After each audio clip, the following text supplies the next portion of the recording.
የኦሮሞ ነጻነት ግንባር የኢትዮጵያ መንግስት በኬንያ የሚገኙ የቦረና ኦሮሞዎችን ኢላማ እያደረገ ነው ሲል ከሷል። የኦሮሞ ነጻነት ግንባር ኦነግ የኢትዮጵያ መንግስት በኬንያ ድንበር ውስጥ በሚገኙ የቦረና ኦሮሞዎች ማህበረሰቦች ላይ ጥቃት እየፈጸመ ነው ሲል ከሷል። ክሱ ምንድነው? ቡድኑ ያለው ነገር አለ። በዝርዝር እናደርሳችኋለን።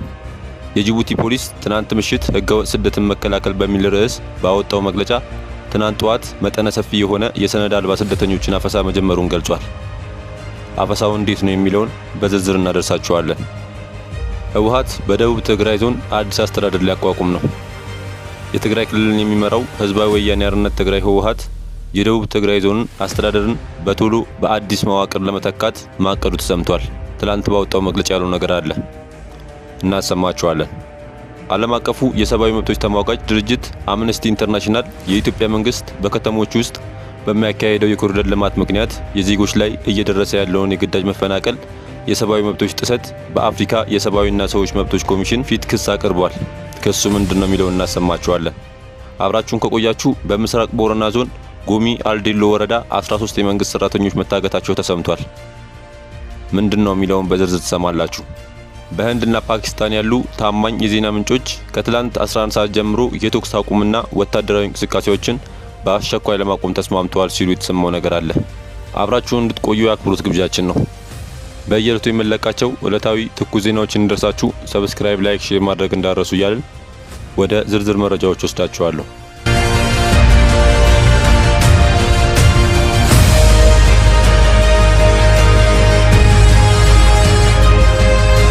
የኦሮሞ ነጻነት ግንባር የኢትዮጵያ መንግስት በኬንያ የሚገኙ የቦረና ኦሮሞዎችን ኢላማ እያደረገ ነው ሲል ከሰሰ።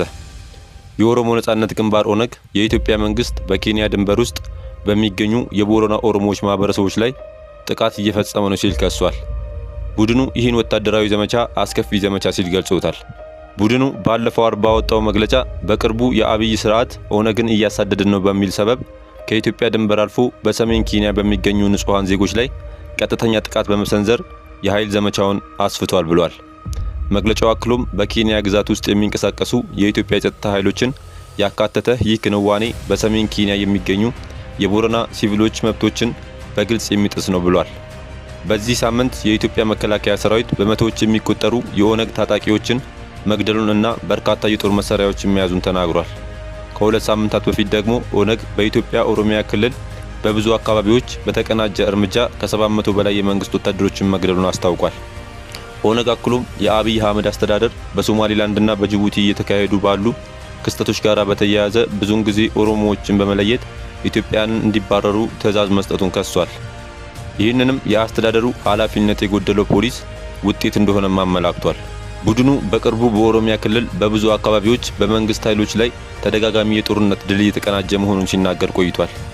በሌላ በኩል ቡድኑ ቢያንስ ላለፉት 5 ዓመታት በአብዛኛው የአማራ ተወላጆች በሆኑ ሲቪሎች ላይ ከደረሰው እልቂትና በአካባቢው በስፋት ከተስተዋለው አፈና ጋራ ተያይዟል።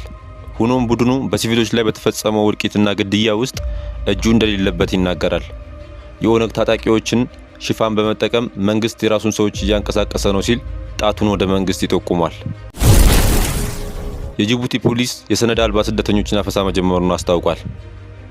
የጅቡቲ ፖሊስ ትናንት ምሽት ህገወጥ ስደትን መከላከል በሚል ርዕስ ባወጣው መግለጫ ትናንትና ጠዋት መጠነ ሰፊ የሆነ የሰነድ አልባ ስደተኞችን አፈሳ መጀመሩን ገልጿል። የአፈሳ ዘመቻው የተጀመረውም ሰነድ አልባ ስደተኞችን ሀገሪቱን ለቀው እንዲወጡ ከአንድ ወር በፊት በሀገሪቱ መንግስት የተሰጠው ቀነ ገደብ በመጠናቀቁ እንደሆነ ጠቅሷል። በትናንትናው ዕለት የሀገሪቱ ብሔራዊ ፖሊስና የድንበር ጥበቃ የደህንነት ጥምር ግብረ ኃይል በተለይም የአደገኛ እጽ ዝውውር በሚበዛባቸው አካባቢዎች አፈሳ መጀመሩን መግለጫው አስታውቋል። የህገ ወጥ ስደተኞች ቁልፍ መተላለፊያና ማረፊያዎች ናቸው በተባሉ የሀገሪቱ አካባቢዎችም አፈሳው መከናወኑን አመላክቷል። በአሰሳና አፈሳ ዘመቻው ህገ ወጥ ስደተኞች የሚገኙባቸውን አካባቢዎች ለመለየት ድሮኖች ጥቅም ላይ መዋላቸውንም ገልጿል። ቀደም ሲል የተሰጠው የአንድ ወር ጊዜ ቀነ ገደብ ሚያዝያ 25 ቀን 2017 ዓ.ም መጠናቀቁን ተከትሎ የሀገሪቱ መንግስት በቅርብ ቀናት ውስጥ መጠነ ሰፊ የሰነድ አልባ ስደተኞችን አፈሳ እንደሚጀምር ማስታወቁ ይታወሳል። በዚህ መሰረትም በርካታ ሰዎች በፍቃዳቸው መውጣታቸውንና ለዚህም ምስጋና እንደሚቸራቸው በትናንትናው መግለጫ ጠቅሷል። ትናንት ተጀምሯል በተባለው አፈሳ የተያዙ ወደ 100 የሚጠጉ ሰነድ አልባ ስደተኞችም ነጋድ ወደሚባል እስር ቤት በማስገባት የሰነድ ማጣራት ስራ እያከናወነ መሆኑን የጠቀሰው የሀገሪቱ ፖሊስ አስፈላጊውን ማጣራት ከተደረገ በኋላ ግን እስከ ድንበር ድረስ በማጓጓዝ ከሀገር የማስወጣት ስራ እንደሚያከናውን ገልጿል። በመጀመሪያ የአፍሳ ዘመቻ ምዕራፍ የተያዙ ሰዎች ነጋዳ በሚባለው እስር ቤት አስፈላጊ የሆነ ምግብ፣ ውሃና የሕክምና አገልግሎት እየቀረበላቸው መሆኑንም አመላክቷል። ህገወጥ ስደተኞች ከሀገሪቱ እንዲወጡ ቀደም ሲል የተሰጠው ቀነ ገደብና ማስጠንቀቂያ በመገባደዱ አሁንም ሰነድ አልባ ነዋሪዎች በፍቃዳቸው ሀገሪቱን ለቀው እንዲወጡ ፖሊስ አሳስቧል። አሁን የተጀመረው የአሰሳና አፍሳ ዘመቻም በሀገሪቱ የሚታየው የህገወጥ ስደተኞች ችግር እስኪፈታ ድረስ እንደሚቀጥል መግለጫው አውስቷል። በትናንትናው ዕለት ተጀምሯል በተባለው አፈሳ ምን ያህል ኢትዮጵያውያን እንደተያዙ ማወቅ አልተቻለም። ይህ የጅቡቲ እርምጃ ተከትሎ ከኢትዮጵያ መንግስት በኩል እስካሁን የተሰማ ነገር የለም። ህወሓት በደቡብ ትግራይ ዞን አዲስ አስተዳደር ሊያቋቁም ነው። የትግራይ ክልልን የሚመራው ህዝባዊ ወያኔ ሓርነት ትግራይ ህወሓት የደቡብ ትግራይ ዞን አስተዳደር በቶሎ በአዲስ መዋቅር ለመተካት ማቀዱ ተሰምቷል። የህወሓት መሪ ዶክተር ደብረጽዮን ገብረ ሚካኤል በሰጡት መግለጫ ይህንኑ አስታውቀዋል።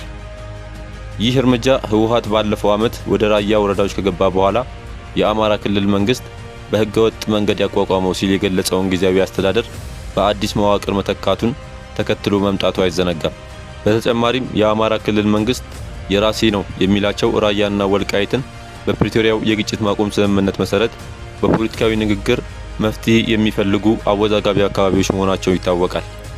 በቅርብ ወራት ውስጥ በዶክተር ደብረጽዮን የሚመራው የህወሓት ክንፍ የቀድሞ የትግራይ ክልል ምክትል ፕሬዝዳንት የነበሩት አቶ ጌታቸው ረዳ በኃላፊነት በነበሩበት ወቅት ያዋቀራቸውን በርካታ ዝቅተኛ የአስተዳደር መዋቅሮችን በቁጥጥር ስር ማዋሉ ይታወሳል።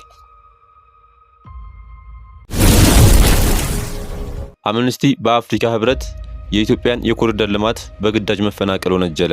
ዓለም አቀፉ የሰብአዊ መብቶች ተሟጋች ድርጅት አምነስቲ ኢንተርናሽናል የኢትዮጵያ መንግስት በከተሞች ውስጥ በሚያካሄደው የኮሪደር ልማት ምክንያት በዜጎች ላይ እየደረሰ ያለውን የግዳጅ መፈናቀልና የሰብአዊ መብት ጥሰት በአፍሪካ የሰብአዊ ሰዎች መብቶች ኮሚሽን ፊት ክስ አቀረበ። ክሱ ትናንት በጋምቢያ በተካሄደው የኮሚሽኑ 83ኛ ጉባኤ ላይ ቀርቧል። አምነስቲ ኢንተርናሽናል ኮሚሽኑ የኢትዮጵያ መንግስት በኮሪደር ልማቱ በሰብአዊ መብቶች ላይ ያሳደረውን ተጽዕኖ በተመለከተ ጥልቅ ምርመራ እስኪደረግ ድረስ ፕሮጀክቱን እንዲያቆም ጥሪ እንዲያቀርቡ ጠይቋል። በተጨማሪም ድርጅቱ መንግስት ለልማቱ ተፈናቃዮች ተመጣጣኝ ምትክ መኖሪያ ቤት እንዲገነባና በቂ ካሳ እንዲከፍል ኮሚሽኑ በይፋ እንዲጠይቅ አሳስቧል።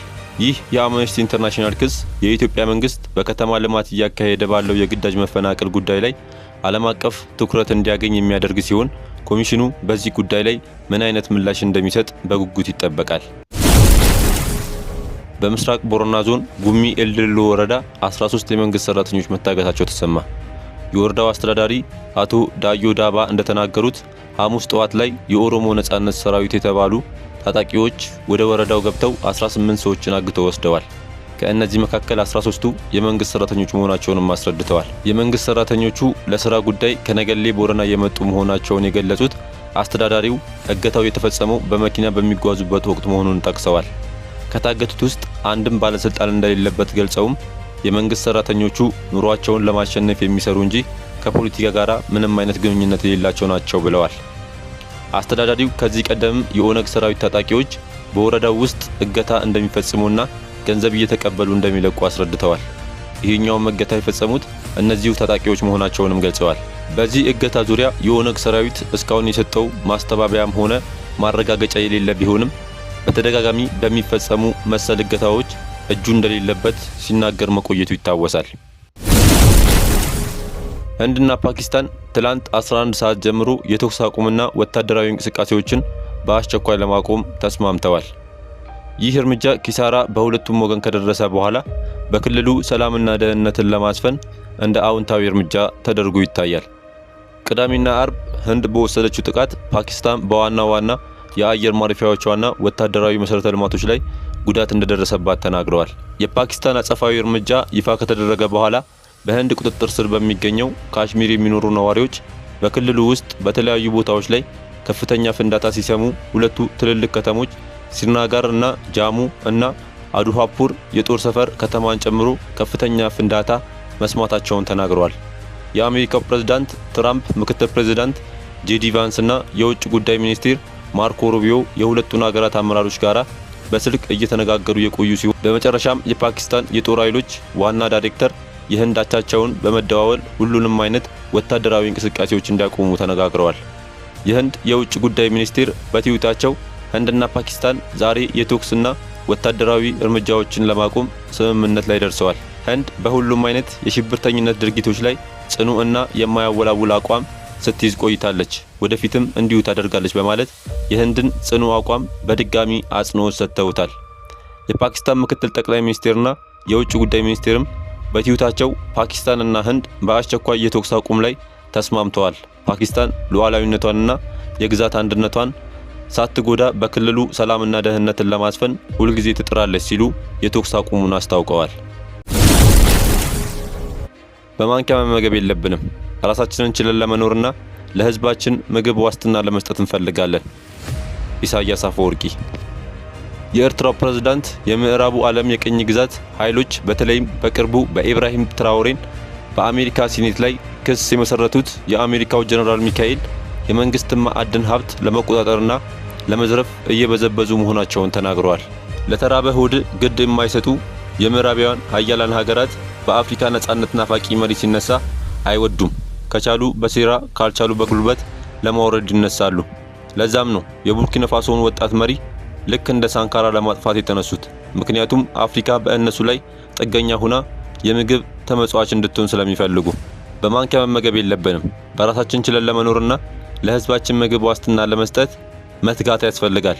ይህ የኛ ኃላፊነት ነው እና እኛ ማድረግ ያለብን እንደ ሀገር ጠንክሮ በመስራትና የምግብ ፍጆታን ማሟላት ነው። የምዕራቡ ዓለም የቀኝ ግዛት ኃይሎች በተለይም አሜሪካና አጋሮቿ ምዕራባውያኑ በዕዳ ጫና የየራሳቸውን ፍላጎት የጫኑብንን ማንነት ተላቀን በሁለት እግራችን ለመቆም ብቸኛው መፍትሄ ከስንዴ ፖለቲካ በመላቀቅ በምግብ ዋስትናና ኢኮኖሚ ራስን መቻል ያስፈልጋል ሲሉ የኤርትራው ፕሬዝዳንት ኢሳያስ አፈወርቂ ተናግረዋል። ተመልካቾቻችን ለዛሬ የያዝንላችሁን ርዕሰ ጉዳዮች እዚህ ላይ ቋጨን። ላይክ፣ ሼር፣ ኮሜንት በማድረግ ለቻናላችን ድጋፋችሁን መግለጽ እንዳዘነጉ እያልን ከሌሎች መረጃዎች ጋር ደግመን እስክንገናኝ ቸር ያሰማን።